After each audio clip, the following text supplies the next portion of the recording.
Hello and welcome to more history stuff. So in this video I want to resume the series on the adventures of John de Vere, the 13th Earl of Oxford, who had such a dramatic time during the Wars of the Roses. In the last video we left off after the battles of Barnet and Tewkesbury in 1471, fought within 3 weeks of each other, and in these two battles the Lancastrian cause, John de Vere's cause, was shattered really. The Earl of Warwick, his ally, was defeated and killed at Barnet, and then a couple of weeks later the army of Margaret of Anjou was defeated, in which her son Prince Edward was killed, and he was the heir really to the house of Lancaster, the son and heir of Henry VI. And with his death and the defeat of both these armies, that was really the end of the Lancastrian cause for the foreseeable future. Very soon afterwards, Henry VI himself was murdered, frankly, in the Tower of London. The Yorkists claimed that he died of displeasure, depression, basically, but he was murdered. Let's be honest about it.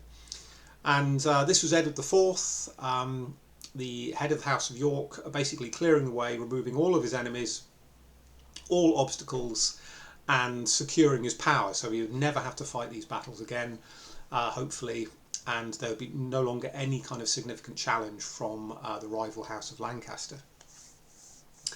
And John de Vere was one of the few survivors. I'm going to have to read out from a few notes while doing this video, because from this point on John's career gets seriously complicated. He has a very adventurous time of it in the next few years.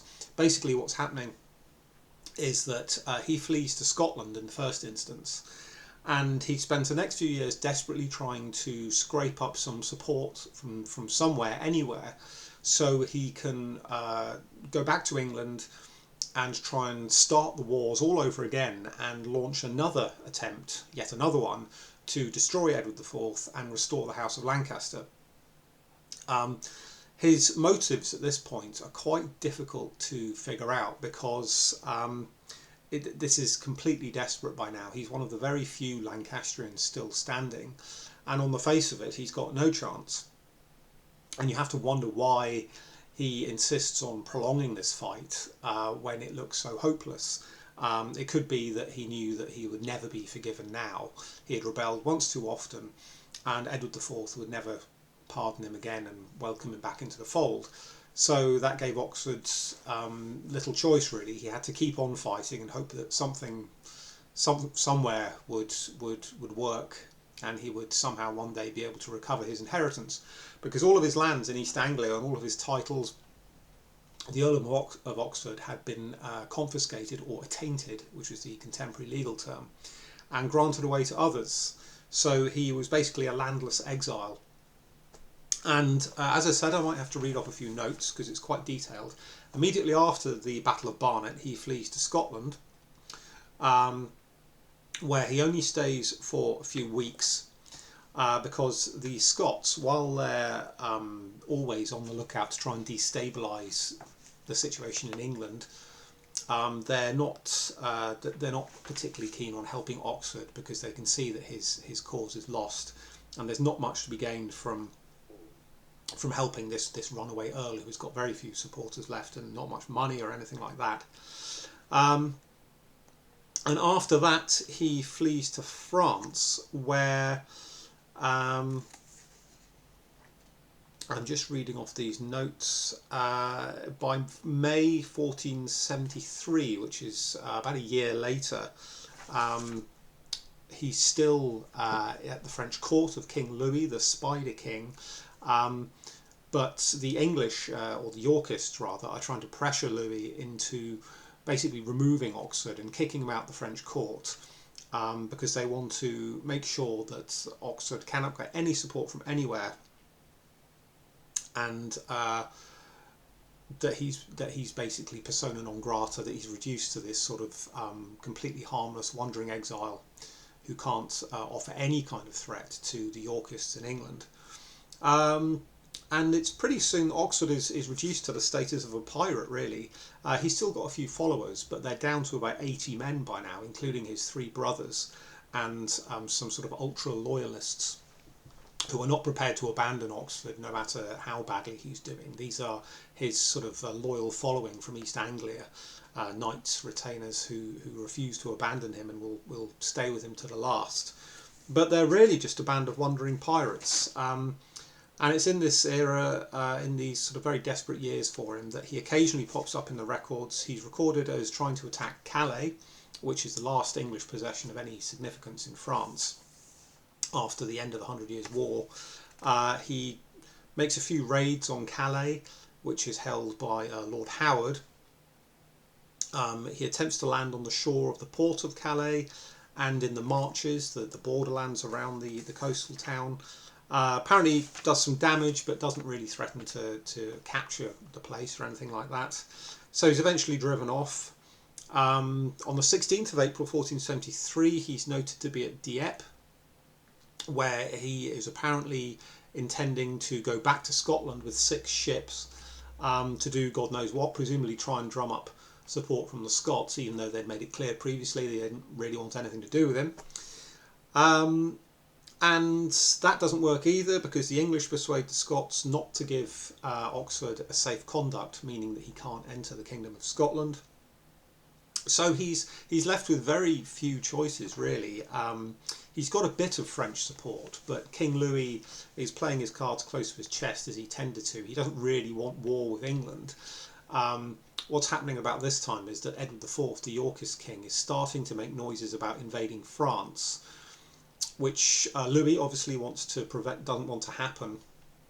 And the only reason he maintains any sort of friendly contact with Oxford is on the off chance that if the Yorkist king does start getting serious about invading France, then Louis can try and use someone like Oxford as like a counterbalance and a sort of threat he can dangle before the King of England. Is like, look, if you threaten me, I'll start giving this guy some serious support, and you'll have to deal with the Lancastrians all over again.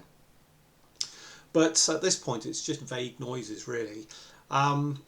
Oxford evidently realises that he's not going to get much tangible support from the King of France, so he goes it alone. And you have to say, he's being, apart from being stubborn, he's being quite brave here. He's really just a pirate at the head of a small band of followers, but he's absolutely determined to not to give up and to cause the Yorkists as much trouble as possible.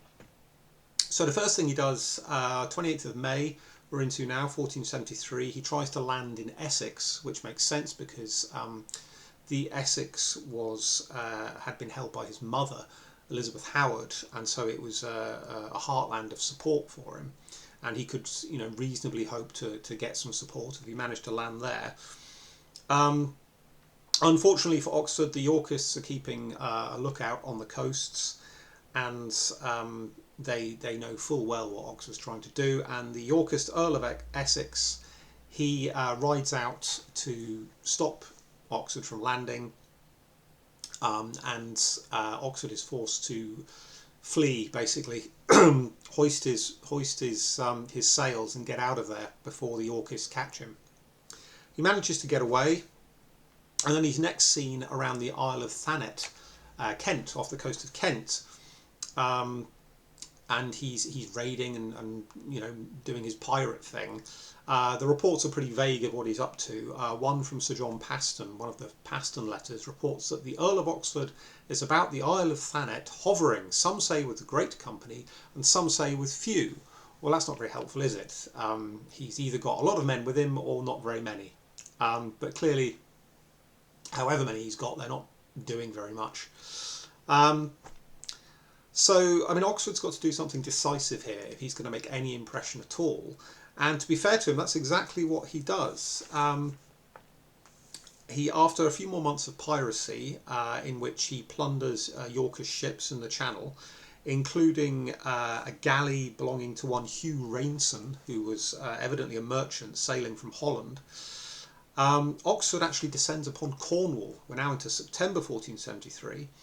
And with his brothers George, Thomas, Richard, his friend Viscount Beaumont, who would later go insane, but we'll get to that much later, and about 80 men, he manages to seize the castle of St Michael's Mount, which is a sort of strange mix of a castle and a monastery, a religious house, very dramatically situated off the coast of Cornwall. But virtually impregnable stronghold in the 15th century, and the reports speak in quite admiring terms of how Oxford manages to do this. He manages to capture the castle, according to one account, with a subtle point of war, meaning that he had captured it by doing something very clever. Unfortunately, we're not told what, so we're left to speculate as to how he managed to capture the castle. But that's what he manages to do, and this isn't just a random attack upon a castle at the far end of the kingdom. Oxford was a Cornish landowner as well as having lands in East Anglia. He had Cornish blood through his grandmother, Alice Sir Joe, and just like when he tried to land in Essex, he may have hoped to stir up a rebellion in Cornwall. And after he seized the castle, again according to contemporary accounts, the Earl and his men came down into the country of Cornwall and had right good cheer of the commons, which is a sort of slightly flowery 15th century way of saying that he and his men rode inland after capturing the castle and actually were received quite well by the local people. They were welcomed. So whether that would translate into any kind of meaningful support, we'll have to wait and see, because that's for the next video. Okay, I hope you enjoyed that, and I hope it wasn't too confused.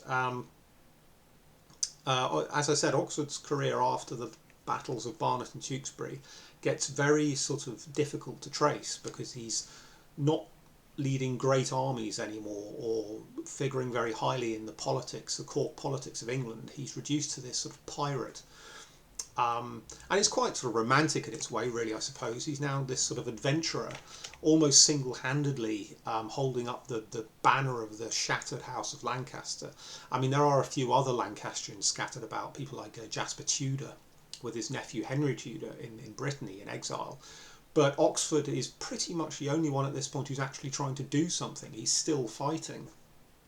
And you could say it's quite heroic, really. You could say also that he didn't really have much choice, because by this point he had burnt all his bridges in England. Most of his allies were dead or fled. So it was a case of carry on fighting and hope that something turned up. But he could equally well have just given up completely and accepted exile and banishment and gone off and become a foreign mercenary somewhere in some far-flung foreign country. But the defining feature of this man's career really is that he won't give up. He sort of clings on like grim death until his fortunes turn round. But as I said, that's for the next video. So I hope you enjoyed that instalment, and I'll see you next time. Thank you.